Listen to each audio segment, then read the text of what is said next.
My name is Beth Haddock here from BoardGameGeek at Gen Con 2019. I'm sitting down with Kyle Prestininski from Mantic Games, and you brought us a hotly anticipated IP, which Hellboy. is Hellboy, the board game.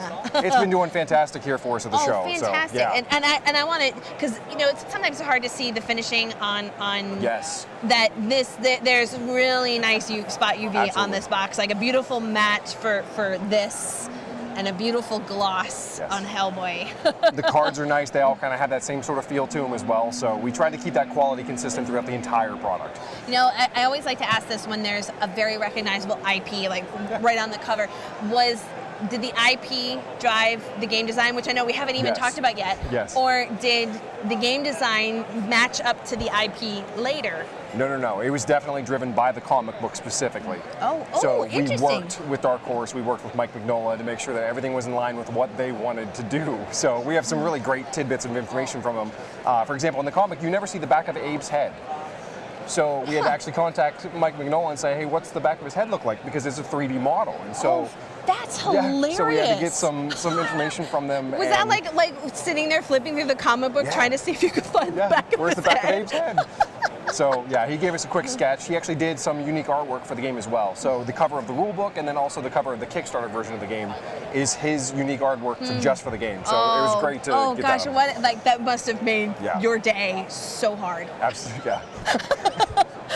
Absolutely. So with that, to kind of set the scene, knowing that there's some extra goodies that literally were made just for this, let's talk mechanically, what are we trying to do? So it's a cooperative game. It's 1 to 4 players, so you actually could play by yourself. What you have are a set of case files, and in the case file, the BPRD has sent you to go find some big nasty thing and kill it, get rid of it. Okay. So in the case file, it splits off into a bunch of different scenarios that can happen, but you only follow it 1 card at a time. First card tells you exactly how to set up the board. And what I brought today was the demo of the game. So this is designed to give you the base understanding of how things work. So the very first case file shows you how to set up the board, shows you what the decks you're going to use for the actual characters and that sort of thing. We brought Hellboy and Abe because they're probably the most recognizable as well. There are 2 main mechanics that you're trying to balance as you're playing the game. So you have this impending doom counter. Doom! Yeah. And then information gathered. As you go through the rounds of the game, this counter is slowly going to tick up on you. And you'll see that I've got that A trigger marker on that 7th space. So once it reaches that point, that monster that you've been sent to kill comes out to attack you, whether you're ready for it or not. The goal is to try to find as many clues and bits of information about what it is and how to kill it. The more of these that you collect as you go through the game, the easier that's going to be. Which makes sense because you're having more knowledge about that baddie that then you can use to defeat him. Right, absolutely. So it's a dungeon crawler. On the way, you'll run into a bunch of different encounters. The game tells you to place these cards randomly in the rooms. So every time you play the game, you shuffle this deck and it's going to be a different result. So it gives you a lot of replayability in the core game mechanics that come with these decks. So Hellboy and Abe, they're different in different ways. So Hellboy is really good at fighting things, and our stats are designed here at the top to give you a really easy access point of what that is. The red icon for Hellboy is best because it tells us to use the red dice when we're fighting with him, if that makes sense. Yep. We also made it so that the pips on the dice match the shape of here, just in case you're colorblind. I want to make sure that you can actually still tell what you need to use. Always a good thing to accommodate as many as we can. Right. Orange is right in the middle. Slightly worse results. Yellows are just downright terrible. So it tells you what the characters are good at, and each one has a strength and each one has a weakness. You don't really want Hellboy shooting very often because he's not very accurate. So again, it's loyal to the comics and the story that was designed that way. They also have some special rules and special abilities. These will come up every once in a while where when you do these, Hellboy's resistant to fire. He can actually heal himself if he gets a special result. Abe is really slippery, so you can almost do it the way that you would a role-playing game where you can take on the role of the character and their actual abilities make it so that you play like that character would in the story.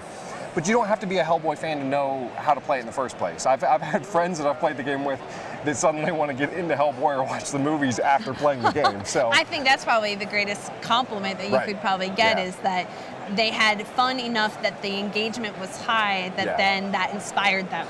Yeah, so the way that you do it, it's really simple. Characters have some action cubes that they can use. There's 3 per turn. each one of those action cubes are going to define what they can do. They can move, they can shoot, they can fight. A lot of these basic symbols up here at the top, it's really straightforward. Pretty much everything you would need to know is on that card. Yeah. So action to open the door is free, and when you open the door, you flip the card. That tells you what to put inside the room. So in this case, it tells us to put 1, 2, 3, 4. We know that this room is only 2 spaces, so you just go 1, 2, 3, 4. Easy enough. And that's how you populate it. So we do a scenery 2, which it's just defined by that 2 on there. Makes it pretty simple. A clue, which we know we're looking for because we need to get as much information as we can. A frog swarm, and then a minion bee. The deck also tells you to set these out so that you know exactly what they are, and then the minion bee would go right there. So you know exactly A, B, C, D, that's what you put there, and it's nice and easy.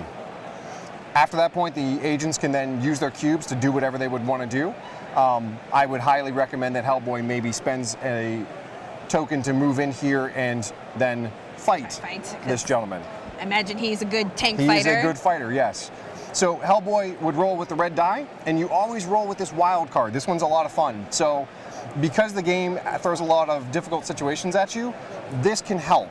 There are 5 good results on this guy and 1 really bad one.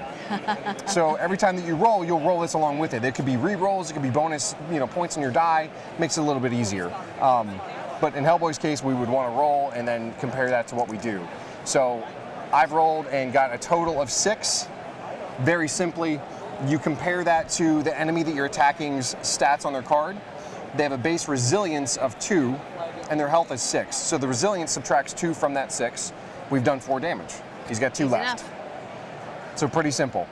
He's got 1 more action. I could, if I want to, fight again, but there's also that clue there, and I might want to investigate. That's pretty important. So I might then switch to Abe, because you can actually go back and forth, and players might decide how they want to do it.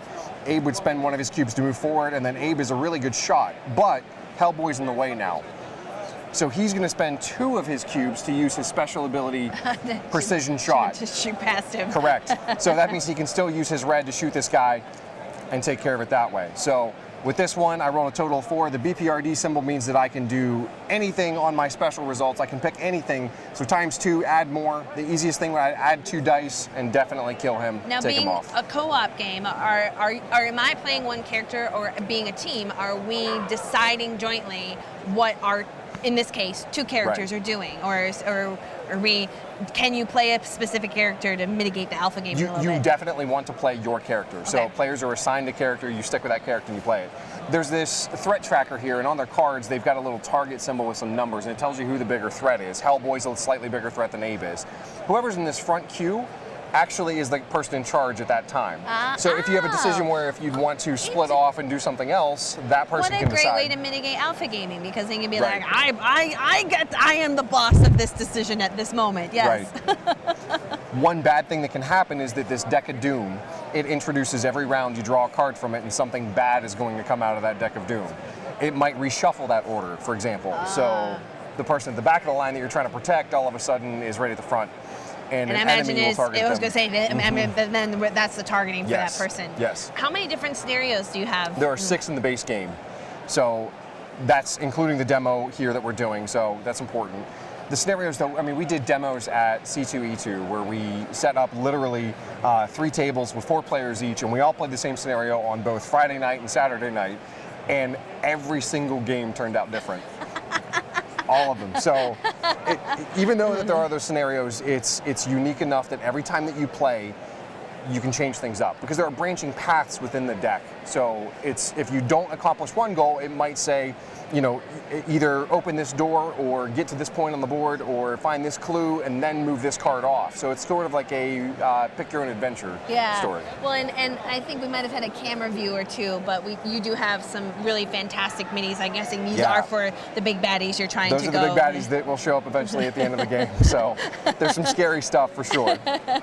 Well, if you guys want to check that out, this is Hellboy the board game, which is being published by Mantic Games. And Kyle, is this available now here at Absolutely Gen Con for available retail? now. We even have a very limited edition Kickstarter copies that are still here. So the very last ones in the world. If you're at Gen Con, come get some. So if you guys want to check that out, go look that up with Mantic Games. And Kyle, thank you again. Yeah, thank you. Thanks for having me, guys.